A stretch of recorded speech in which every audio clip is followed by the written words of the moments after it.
था कई दिनों से इमरान खान के यूट्यूब चैनल की मोनेटाइजेशन यानी जहां से पैसे शैसे आते हैं वो भी ऑन कर ली गई है और इतलात ये भी है कि अच्छा खासा रेवेन्यू आ रहा है। यानी हारून रशीद साहब का मैं व्लॉग देख रहा था, उसमें वो फरमाते हैं कि बड़ी अच्छी चीज हुई है कि इमरान खान ने अपने यूट्यूब चैनल की मोनेटाइजेशन ऑन कर दी है और अब तकरीबन सालाना वो 30 से 40 हजार डॉलर निकाल सकते हैं। और हारून साहब ने यह भी कहा है कि अगर ये इसी तरह से चलता रहा तो 1-2 महीनों में इमरान खान 10 मिलियन हिट करने वाले शायद पहले पाकिस्तानी बन जाएंगे जिन्होंने इतने कम टाइम में पाकिस्तान के अंदर इतनी मैसिव व्यूअरशिप, इतनी मैसिव ऑडियंस को एक प्लेटफॉर्म के ऊपर लाया है। अब यह भी बात जानने इंपॉर्टेंट है कि यूट्यूब के ऊपर शहरों में लोग देख रहे हैं, यानी देहातों में, गांव में, जहां पर टेलीविजन की रीच है, जहां पर लोग सिर्फ टीवी देख पाते, पैकेजेस नहीं करवा पाते, या फिर इंटरनेट उनके पास इतना एक्टिव नहीं है या इतना फास्ट स्पीड नहीं है कि जहां पर वो यूट्यूब की तकारीर या तज्जिए या बहुत सारी चीजें सुन सके। तो ये जो इतनी व्यूअरशिप आ रही है ये मुख्तलिफ उन इलाकों से आ रही है जहां पर इंटरनेट एक्टिव है, जहां पर लोगों के पास मोबाइल फोन है और इंटरनेशनल कम्युनिटी जो लगातार इमरान खान को देख रही है और इमरान खान को फॉलो कर रही है।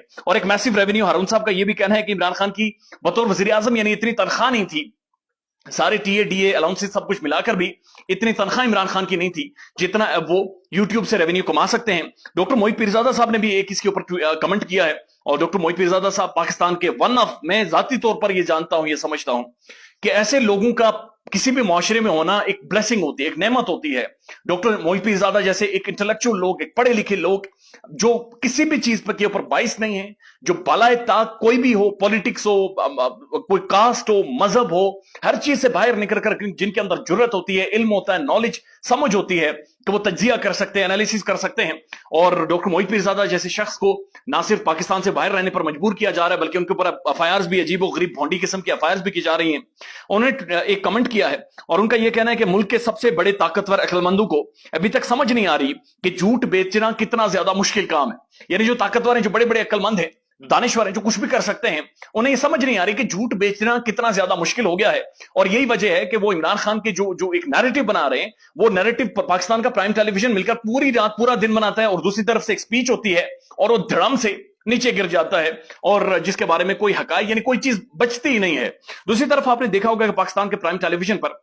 आईएमएफ के मुआहदे के हवाले से बहुत ज्यादा बातचीत होती है। मैं इकोनॉमी नहीं जानता, बिल्कुल नहीं समझता, मेरी इकोनॉमी की अंडरस्टैंडिंग इतनी ही है जितनी पाकिस्तान के अंग्रेजी अखबारात में या उर्दू अखबारात में खबरें छपती हैं या उसके हवाले से एनालिसिस या डिटेल्स आती हैं, इससे ज्यादा मेरी भी पाकिस्तान के अंदर इकोनॉमी के बारे में बिल्कुल समझ नहीं है। लेकिन हमने ये चीज जरूर देखी कि जब आईएमएफ के साथ मुआहदा हुआ तो उसके बाद बाकायदा से सारी शहबाज शरीफ साहब और सब आकर बैठे, इन्होंने प्रेस कॉन्फ्रेंसें की, रोला डाला, आगे पीछे ट्वीट्स, खबरें चलवानी शुरू कर दी और पाकिस्तानी टेलीविजन के दानिश्वर बैठ गए और उन्होंने आईएमएफ से मुआहदे की कि जो फजाइल हैं वो बयान करने शुरू कर दे। आईएमएफ के साथ मुआहदा हो जाए तो आप एक सुपर पावर, आप एक सुपर जॉइंट बन जाते हैं, आप माशी तौर पर तरक्की कर जाते हैं, आप पता नहीं क्या कर जाते हैं, क्या कर जाते हैं। हालांकि यही मुआहदा आज से तकरीबन 2-3 साल पहले तक एक लानत समझा जाता था पाकिस्तान के लिए, गले का तोक समझा जाता था और ये एक रियलिटी भी है। इस वक्त पाकिस्तान को इस मुआहदे की जरूरत थी। पाकिस्तान इससे आगे बढ़ेगा, पाकिस्तान की मईशत का पहिया चलेगा, जॉब्स क्रिएट होंगी, कम से कम एक सेंस ऑफ स्टेबिलिटी आएगी और यहां से चीजें बेहतरी की तरफ जाएंगी। लेकिन यह बात भी एक रियलिटी है कि इस पाकिस्तान के अंदर तकरीबन 24 से 25 दफा आईएमएफ के पास गई हैं पाकिस्तान की हुकूमतें।